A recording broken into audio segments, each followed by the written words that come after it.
This frozen moon is spraying its ocean into space, and inside that ocean, there may be life.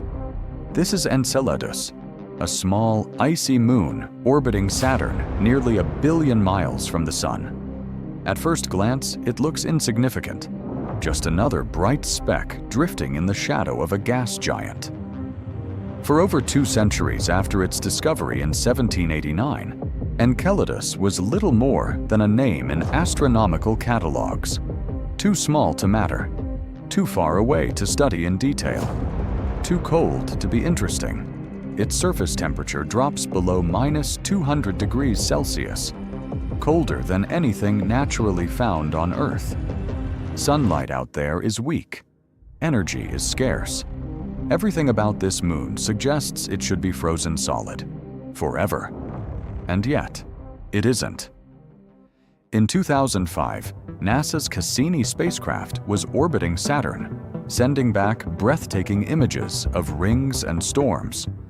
Enceladus was just one of many moons on its checklist. But when Cassini flew close to the moon's south pole, it captured something impossible: massive plumes, jets of water vapor and ice particles erupting from the surface. Not small bursts, not surface frost being lifted by impacts.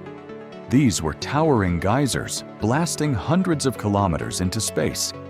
A frozen world, erupting like a living thing. Scientists were stunned, because for something to erupt like that, something beneath the ice had to be active, something warm.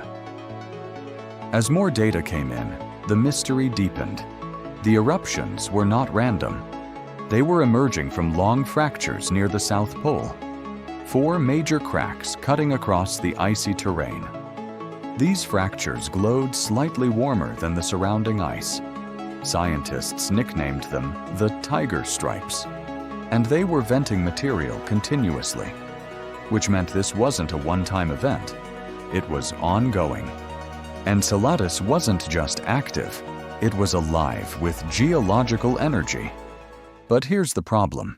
Enceladus is tiny, only about 500 kilometers across, smaller than many countries on Earth.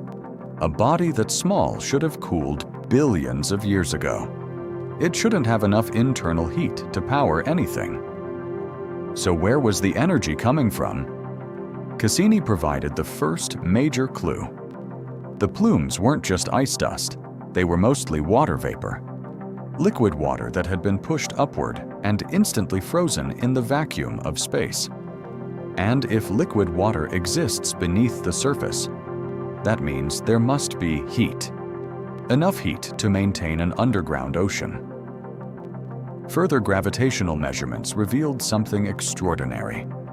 Enceladus likely contains a global ocean beneath its icy shell. Not a small pocket, not a seasonal melt. An ocean stretching across the entire moon, hidden beneath kilometers of frozen crust. A dark sea, completely sealed off from sunlight. This changed everything. Because on Earth, wherever we find liquid water, we find life. From boiling hydrothermal vents to frozen Antarctic lakes to underground caverns isolated for millions of years. Life adapts. Life survives. The question was no longer whether Enceladus had water. The question became, what else is down there? And to answer that, Cassini would have to do something bold. It would have to fly through the plumes themselves. And that is exactly what NASA decided to do. Cassini was redirected, carefully navigated through jets of alien ocean spray, traveling at thousands of kilometers per hour. It was a risk. No spacecraft had ever sampled material erupting directly from another world's hidden ocean. But the reward could redefine our understanding of life in the universe. As Cassini passed through the plumes, its instruments began analyzing the particles in real time. What they found was astonishing. Water vapor, salt, carbon-based organic molecules, and microscopic grains of silica. That last discovery changed everything. because silica like this forms under very specific conditions. On Earth, it is created when seawater interacts with hot rock at high temperatures, specifically at hydrothermal vents on the ocean floor. Hydrothermal vents are among the most extreme environments on our planet. They exist in total darkness, under crushing pressure, at temperatures that would instantly kill most known organisms. And yet, they are full of life. Entire ecosystems thrive there without any sunlight at all. Instead of relying on photosynthesis, these organisms survive through chemosynthesis. They use chemical reactions between water and rock to generate energy. Life powered not by a star, but by geology. So when scientists detected silica grains in Enceladus's plumes, it suggested something extraordinary. Hot water interacting with rock, an active ocean floor, hydrothermal systems operating beneath the ice. And if hydrothermal vents exist there, then the conditions for microbial life may exist as well. But the discoveries didn't stop there.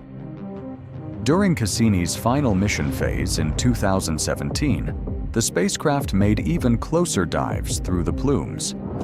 This time, it detected molecular hydrogen.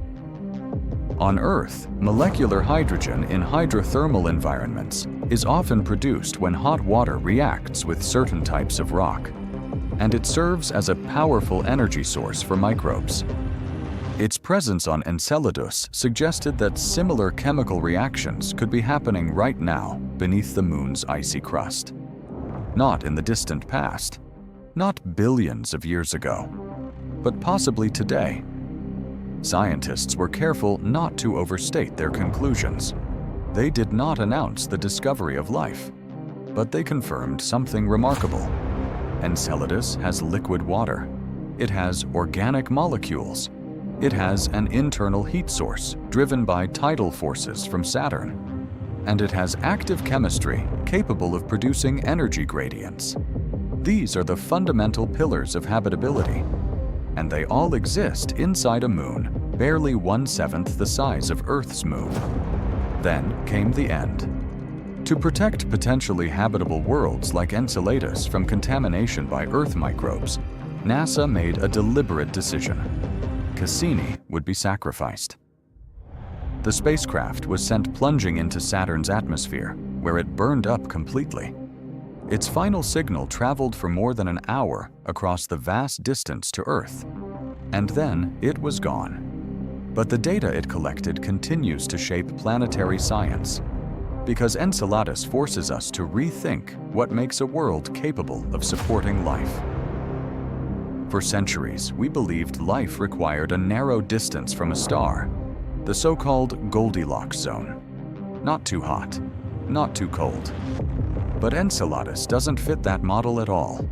Its ocean is hidden beneath ice. Its warmth comes from gravity. Its energy comes from chemistry. If life can emerge in places like this, then potentially habitable worlds may be far more common than we ever imagined. Not just planets, but moons, scattered across solar systems throughout the galaxy. Right now, Enceladus continues its silent orbit around Saturn. And with every orbit, it continues to spray fragments of its hidden ocean into space, like a message drifting across the cosmos. Waiting. One day, we will return, with probes designed specifically to search for biosignatures, to analyze those plumes in greater detail, to answer the question that has followed humanity for thousands of years. Are we alone? Or is something swimming in that dark ocean beneath the ice? If exploring mysteries like this inspires you, if the possibility of hidden oceans and distant life changes the way you see the universe, then subscribe. Because this is only one of many extraordinary worlds still waiting to be explored. And if you want to go deeper into the science behind discoveries like this, the missions, the evidence, the future searches for life, there's a link in the description. a guide created for those who want to understand the cosmos beyond the headlines. Thank you for exploring with me. And until our next journey into the unknown, keep looking up.